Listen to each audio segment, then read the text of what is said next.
Alright, so actually, I got another prediction tomorrow because this gig is supposed to be 4 days. Started Tuesday? Today's Wednesday, so we got 2 days left tomorrow and Friday, supposedly. Honestly, my last video I made at the site, I won't say I jumped the gun, but I'll say it was better because there's only two guys there. It's a small it's a big operation. It's the methane. They make it from it should be one in every city dump because the methane they make with the gas, from the trash. But it's two black guys, right? And turns out through conversation, both of them are reservists. But I think the dude in charge, both of them younger than me, obviously, but like in their 30s, maybe. Well, the dude in charge, like in his 40s. Turns out, I really didn't want to, but it's like, I bet they're going to, this is my prediction.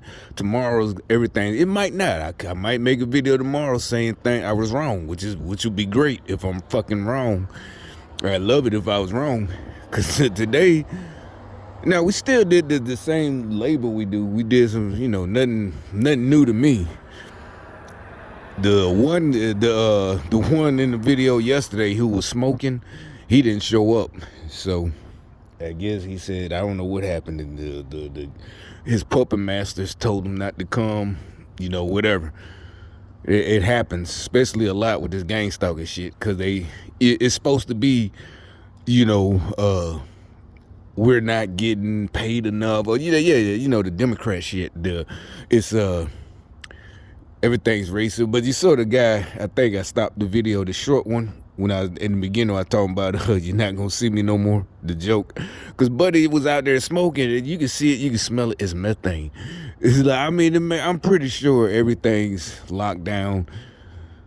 The pipes are thick, all this stuff. But it's like, it was a joke. It's like, bro, seriously, just walk about 20, 50 feet away and go smoke. You just gonna light up. Is it that serious? You can't easily, if we was doing a temp service job in the hospital, you got to go all the way outside to the smoking area. But there's fucking methane right here, and you gonna light that shit up. But anyway. The dudes, one of them turns out, I think he really is on y'all side because he's a young black guy. Well, he ain't that young, but he believes all the stuff. The other guy, I really can't believe it. I haven't had somebody agree with me that I don't think was gang stalking. That I really think, because he looked like he was pointing it to the other dude every time we was talking, like, see, I told you. I can't believe y'all, I don't want y'all to go to him. That's what I'm saying. That's why I'm predicting tomorrow's going to change. He's going to be, maybe even more nasty. Well, neither one was nasty. And it turns out the other guy, like I said, both of them are, I think, reservists. One was full-time, but the guy in charge was full-time. But he's also a chief, though. He's a warrant officer. I ain't asked what rank he was. But, they both, he was super cool. The chief was super cool. As a matter of fact, he did a lot of things I did. And actually, like I said, when I kept talking about I was going to be a helicopter pilot, I would have been a warrant officer. But he's not a pilot. But still, I'm just saying. And then sometimes looking back in my life, it's like if I just would have filled out, just went through the class and maybe just been a signal corps warrant officer. But, the whole thing, this whole gang stalker shit, I think they started in the military. And the reason it's easier to get us to, they could test it on the mental games they was playing. And we just think it's just part of the military. But really, like I said, I remember the briefings in '94 about the sexual harassment, racism, And I had been seeing that.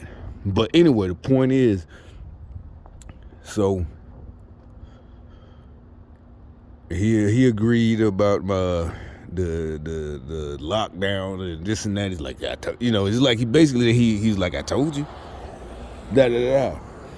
And the other guy, And my coworker, they wanted to say something, but it wasn't like we were bullying them. We agreed. And the other guy, he's a reservist, so he don't know. The guy in charge, the chief, he been like every time. Oh, Fort Polk, he's like, yeah, oh, da da da. And he know things because he's an officer, not a regular officer. He's a chief warrant officer. So he started talking stuff that made sense to me. And he knew more things than all of us. I think he does. He's younger than me, but I think he's about to get his retirement maybe next. So he's probably only about 40, 39, 40, 41, something like that. But he knows some stuff that he didn't say nothing, classified, nothing like that. It's just conversation, like, yeah, da da da. That nothing military, really not even military. It was really like coffee talk. But also, da da da. He knew about he had done the border patrol too, but he was like, well, when did you go? I was like, well, this is in '97, But he knows we weren't looking for illegal immigrants. In '97, you're looking for the drug dealers, and this is in '97, way before any of this new stuff, any of Trump or any of this. And he knew the same places, same shit. And I don't think this is y'all doing that. I don't know, but I really don't, because but that's what I'm guessing though. But see, I'm predicting tomorrow is gonna be some kind of weird shit. Everything, the whole vibe is just gonna change. Now I hope I'm wrong, but I'm just.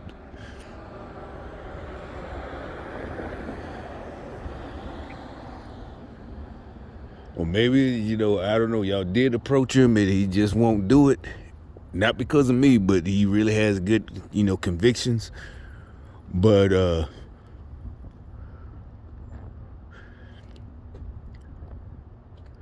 it just seemed, but like I said, it was like, and then you can run across, if you run in that same, if you took that same path, it's not for you. Some of y'all would think it's too much of a coincidence, and it's like, nah, not really. It's just it really ain't that many of us. And like I said, that place,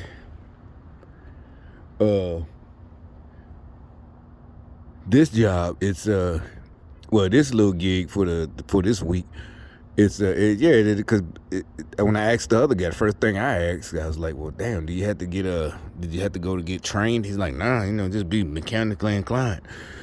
Da da da. He's like, oh, basically I guess both of them, but he really wasn't saying that. But I think it's more than just mechanically inclined. Both of them, probably their jobs in the military had something to do, and the other one's still full-time, well, a reservist. The first one I started talking to.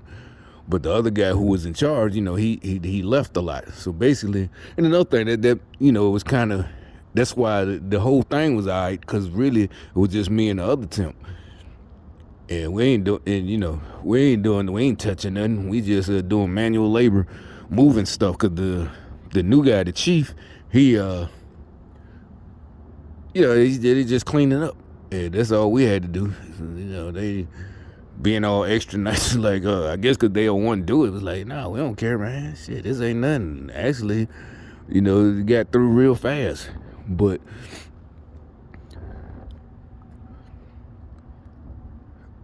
that's what I'm saying, because the other one, he's definitely a Democrat, but I ain't putting him down either. But I'm just saying, it's like he want to come. It's like he trying to wake up seriously, but he just can't. I think it's more. He's one of the. It's a lot of them. They don't want to be shunned. They don't want to be made fun of. They just ain't strong enough, and it's gonna take more of us. Basically, we gonna have to do everything. That's the end of it. We really are. I don't think we can depend on them. We just gonna have to do everything and make it all right for them to. We gonna have to take the brunt of it. But you know how we are. We don't need glory. We ain't doing this for glory. We're doing it because we have to. It's our job, basically. Just a job, man. And that's the end of it. But it's no choice. We ain't got no fucking choice. We got to do it. Because we can't wait on them. This is a dire situation. We really can't wait on them.